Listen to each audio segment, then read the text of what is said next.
Yeah, well, I didn't intend on doing a part 2 of this, but as it turns out, I think I will anyway, just for the hell of it.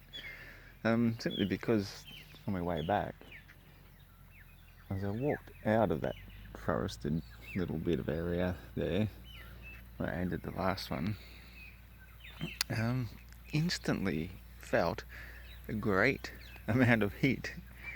Oh, good, there's a cloud coming over. This might help me as I keep going.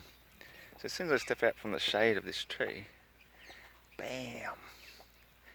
Instantly warmer again, especially because I got a black shirt on. As mentioned before, the black seems to absorb heat far greater than the light colours. Isn't it interesting that we use the same term light and dark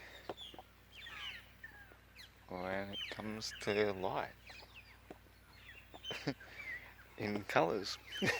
It's just very interesting, and not to mention it also is the same term meaning the opposite of heavy or dense, with a greater amount of mass per volume of a certain thing. So we're unfortunately limited to the use of language in order to convey ideas, which does make it very difficult to convey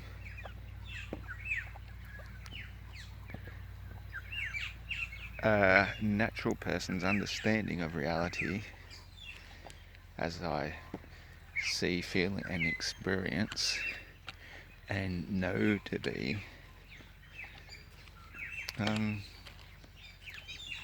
with words. I'm limited by vocabulary and linguistics and the ability of a listener to comprehend it. Oh look, a duck. Hello little ducky. Oh, I like ducks. For some reason I think ducks are cool. Anyway, so now the cloud passes over, sun comes out again, it gets hotter. So my point is, if I can put it into words, is that when I was in the forested area, the light was being detained as such by all the trees surrounding me, and so therefore I'm in the shade. So the blocking of light creates shade, and therefore it's cooler. And when I come out where there's nothing to block it, it is distinctly warmer, to the point where it's like, this is quite hot. I almost need a hat. What's the hat for? To give me shade. And while it does stop the UV radiation directly hitting the skin on my face, which apparently I look like a meth head. Yep, this is coming from some Facebook Looney Tune Sheila from New Zealand. She's telling me I look like a meth head because I let my hair grow long and my beard. That makes me a meth head.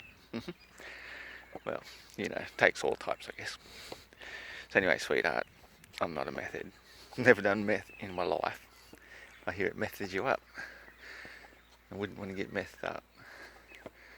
Tim into Mike Tyson. So anyway, good thing there's a few clouds around to help sort of give a little bit of shade every now and then, a bit of relief from the heat. Now the heat obviously is not coming from the light, because it's still bright and light and everything when a little bit shaded, but it's distinctly cooler. And so the heat therefore must be radiating off the objects illuminated by the light. So it's not the light itself, it's the volume of objects being illuminated at once in your local vicinity, with nothing to shield you from that illumination, which is the cause of heat, which, as I said earlier, is basically like friction, and that the more of this, I hate to use the word motion, but it's as good a word as any because it's not really applicable, but without that, the term friction sort of becomes meaningless as well. So it's far more subtle than motion and friction, but in its own way, it's akin to motion and friction to create the heat, which is getting bombarded at me from multiple objects with nothing to shade it. Now I'm about to reach this glorious tree just up here, and I'll get some sort of relief from the heat, but I'm in no hurry. It's actually quite pleasant and nice, and we are heading into winter, and soon I'll be looking back at days like this and saying, oh damn, I wish I still had days like this. So it's all about enjoying the moment. Enjoy the heat of your summer, relish in the cold of your winter, and just think, at any given moment you wish for the opposite of what you got. Just don't. Just take it as it comes. If it starts raining, you get wet. You can always get dry later. It's not the end of the world, It's out in the sun, you get hot, and go and chill out later. In the freezing cold, and you get frozen to death, well, you're dead, so too bad. Stay away from the cold. That's my advice. Stay around 24 degrees at all times, like a tropical fish, and things will be all well and good. So now that I've covered that, I think I've got enough time. Let's see once I get into the shade here again. 7 minutes, cool, I've got 22 minutes left on this particular one. Might be a good time to pause and have a look at our surroundings and be appreciative of the beautiful world we live in, and say, here's to the ones that we got. Cheers to the wish you were here but you're not.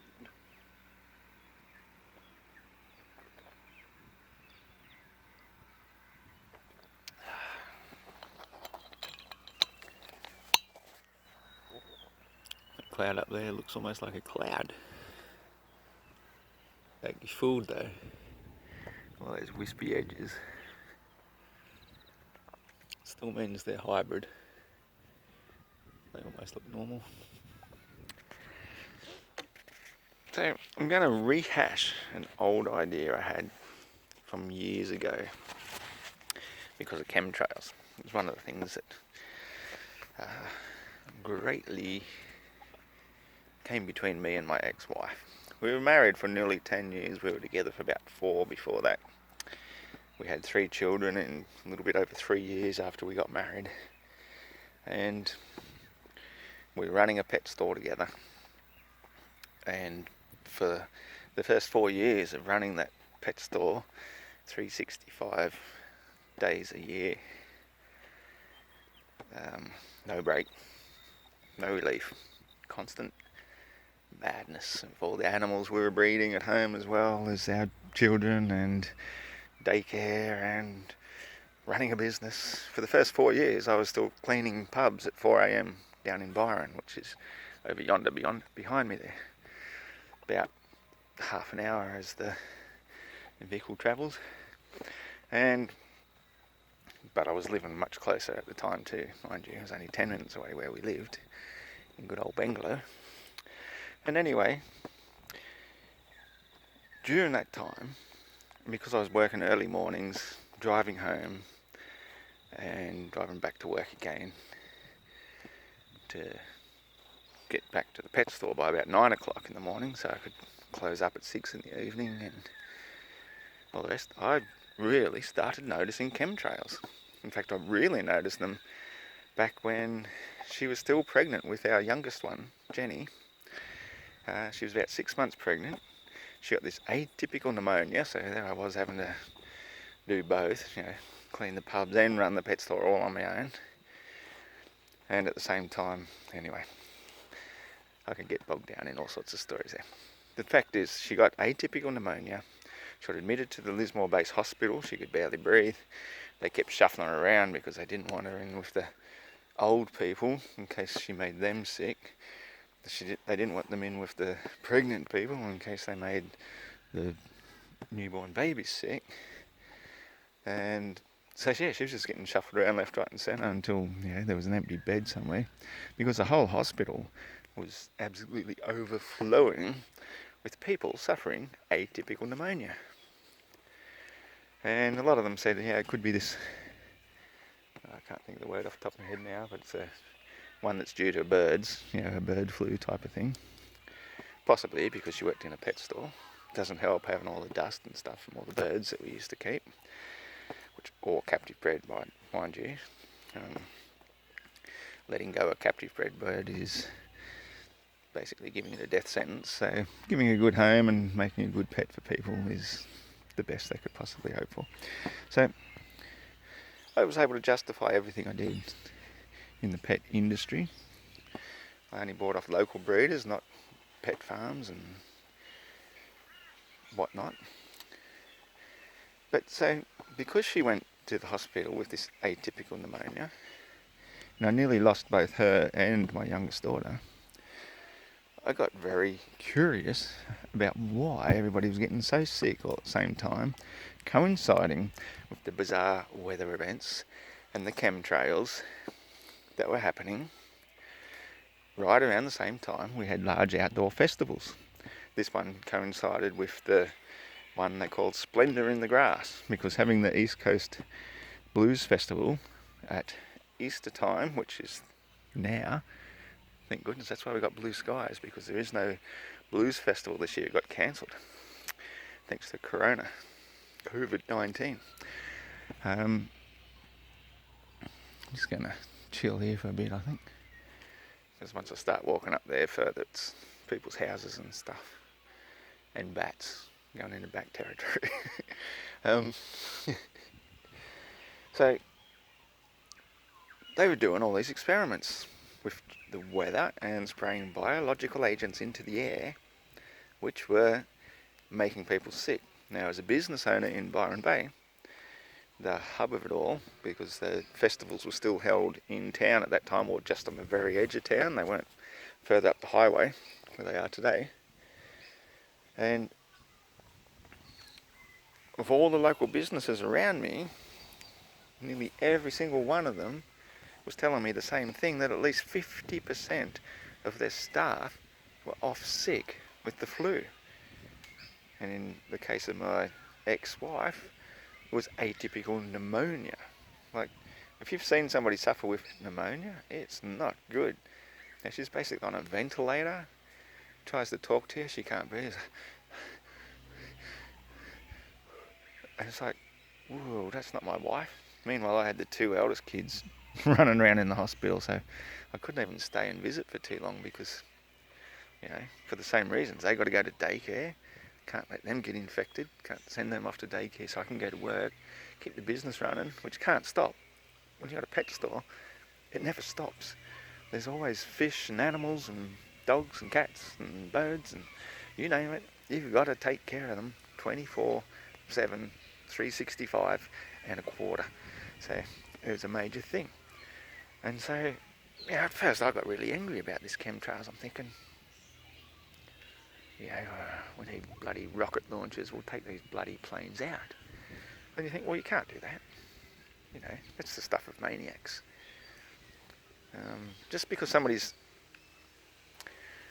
waging war against you legally doesn't mean you can fight back, because you can't prove that they're actually waging a war. All you can do is go by off your intuition and know that, okay, if we're at war and we can't fight back legally, what we can do, however, is defend ourselves legally. And so, my first thought was, well, what do? You make do with what you've got at hand. I just seen a flutterby land on the road. I'm just gonna, I shouldn't disturb it. See if my camera will show him. Isn't that beautiful?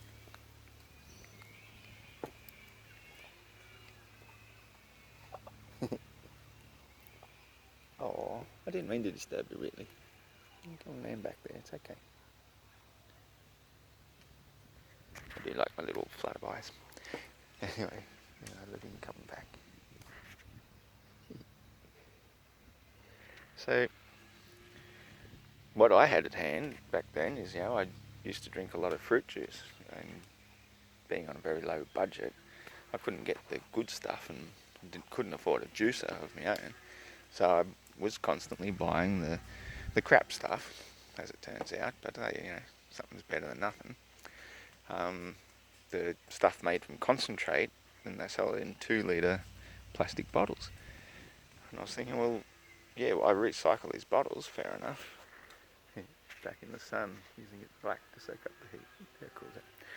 So I figured, well, you could build massive domes using these bottles simply by blasting them with a large amount of hot air and moulding them real quickly into jigsaw / Lego shaped type pieces.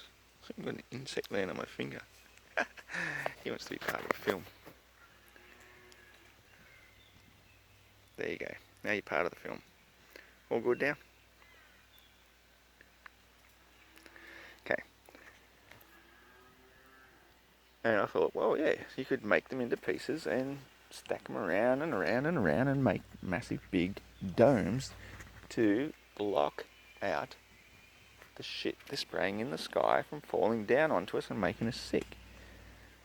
And everything sort of just escalated from there, I thought, well, once you've got a massive encapsulated enclosed area, all your water that you've got now becomes contained. It can evaporate under the light of the sun, the heat, hit the dome, slide back down around the edges as pure sanitized water, UV sterilization, and you've basically got an enclosed system where if you use that, growing your fish as the fertilizer for the food, put in massive aquaponic systems which take out the fish waste to create organic food.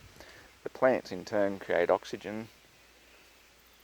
As you eat the food, you recycle it back into a waste, worm waste. The worms can be fed to the fish feed your food, you eat your food to feed your worms, to feed your fish. You've got an enclosed system, and all your water is contained, uncontaminated, away from these filthy sprayers making everybody sick and fucking up with our world's weather systems. And then not only that, but because you're enclosed, you've eliminated a whole heap of things such as the weather. You don't have to worry about it ever raining again, storms, floods. You could make it earthquake proof, and I thought, well, I'm not real that keen on plastic. So the next step is then, well, okay, what's the next best thing? And of course it becomes glass. Glass. Plenty of recycled glass around. You can make glass. I've looked a bit into it. It's not as simple as you'd think, but it's not that hard. But why not just recycle used glass?